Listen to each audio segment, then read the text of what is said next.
جو ہمارے خدا یسوع مسیح کا فضل ہمیشہ ہم سبوں کے ساتھ ہوتا رہے۔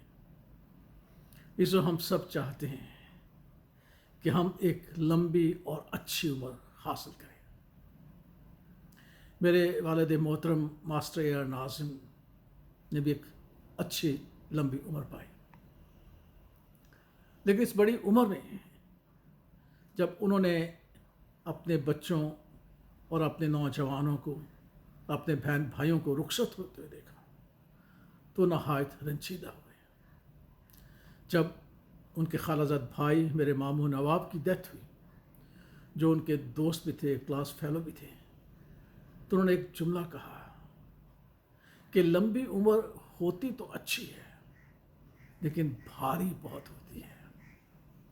بے شک جو ہم خواہش تو کرتے ہیں اور خداوند ہمیں لمبی عمر بھی عطا کرتے ہیں، لیکن لمبی عمر بعض اوقات بڑی بھاری ہو جاتی ہے اور ہمارے لیے پریشانی کا باعث بھی ہو جاتی ہے، نا امیدی کا باعث ہو جاتی ہے۔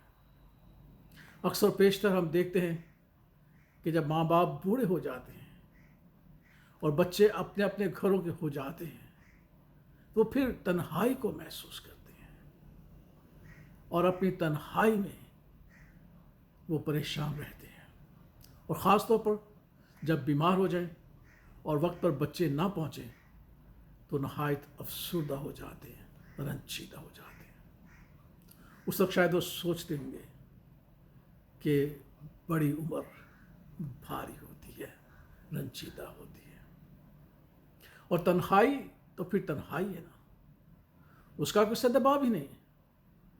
اور جب بوڑھا باپ تنہائی کی عمر گزارتا ہے تو ان کے لیے جان کرنے سے بڑھ کر ہوتی ہے۔ ہم اکثر پیشتر فیس بک پہ، میڈیا پر دیکھتے ہیں کہ بوڑھے ماں باپ بچوں کی راہ تکتے رہتے ہیں، بچے اپنی مصروفیات کے باعث کبھی کبھی نہیں آ پہنچتے اور وہ نا امیدی میں آہیں پڑتے ہیں۔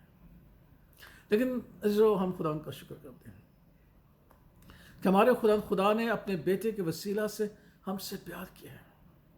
جب ہم اپنی بزرگی میں، اپنے بڑھاپے میں تنہائی کو محسوس کرتے ہیں، بچوں کی راہ دیکھتے ہیں، وقت پر وہ نہیں آتے، ہم مایوس ہو جاتے ہیں، نا امید ہو جاتے ہیں، تو ہمارے خدا یسوع مسیح کا یہ قول ہے کہ تمہارا دل نہ گھبرائے، تم نہ ڈرو، میں تمہارے ساتھ ہوں، میں تمہیں اپنا اطمینان دیے جاتا ہوں۔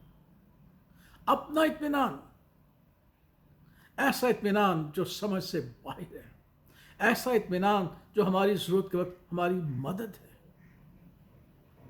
اپنا اطمینان تمہیں دیا چاہتا ہوں، نہ گھبراؤ، نہ ڈرو۔ میں جانتا ہوں کہ تم مصیبت میں ہو، لیکن یاد رکھو کہ میں تمہاری تمام مصیبتوں پر غالب آیا ہوں۔ یہی ایک تسلی ہے جو ہمارے خدا کی ہمارے پاس ہوتی ہے جب ہم بزرگی میں تنہائی کو محسوس کرتے ہیں اور بیماری کی حالت میں اپنے بچوں کی راہ دیکھتے ہیں، اپنے عزیزوں کی راہ دیکھتے ہیں اور کوئی ہمارے پاس نہیں ہوتا۔ اس وقت اس بات کو یاد رکھے گا کہ ہمارا منجی ہمارے پاس ہوتا ہے، اس کا اطمینان ہمارے ساتھ ہوتا ہے۔ یاد رکھیے گا کہ وہ سچا اور برحق ہے۔ فقط ایمان کی روح سے اس کی موجودگی کو محسوس کیجیے گا، وہ ہمارے ساتھ ہے۔ اس نے پہلے بھی ہمیں سے سکھایا تھا کہ تمہاری پیدائش سے لے کر تمہارے بڑھاپے تک تمہارے ساتھ ہو، اور پھر وہ اس بات کو ہمیں یاد دلاتا ہے کہ میرا اطمینان تمہارے ساتھ ہے جو وفادار ہے۔ ہم بعض اوقات اس سے بے وفائی کرتے ہیں، لیکن وہ ہم سے کبھی بے وفائی نہیں کرتا، کیونکہ وہ وفادار خدا ہے، اور یہ اس کا قول ہے کہ میں تمہارے ساتھ ہوں، میرا اطمینان تمہارے ساتھ ہے، میری قدرت، میری بحالی، میری ہر طرح کی مدد تمہارے ساتھ ہے۔ تو اس کی مدد کو محسوس کیجیے گا، دعا کیجیے گا، اور یہ ضروری ہے کہ ہم اس کی موجودگی کو اپنی زندگی محسوس کریں اور قوت اور تقویت پائیں۔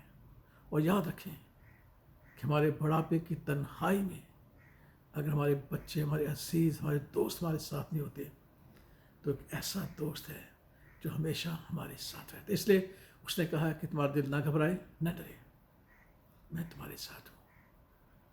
عمر کے اس حصے میں جب ہم تنہائی کو محسوس کریں اور بیماری میں کسی اور کی راہ تکتے ہوں، اپنے منجی کی راہ تکیے گا، کیونکہ وہی ہمیں تسلی اور اطمینان بخشتا ہے۔ اسی کا اطمینان ہمیشہ ہمارے ساتھ ہو۔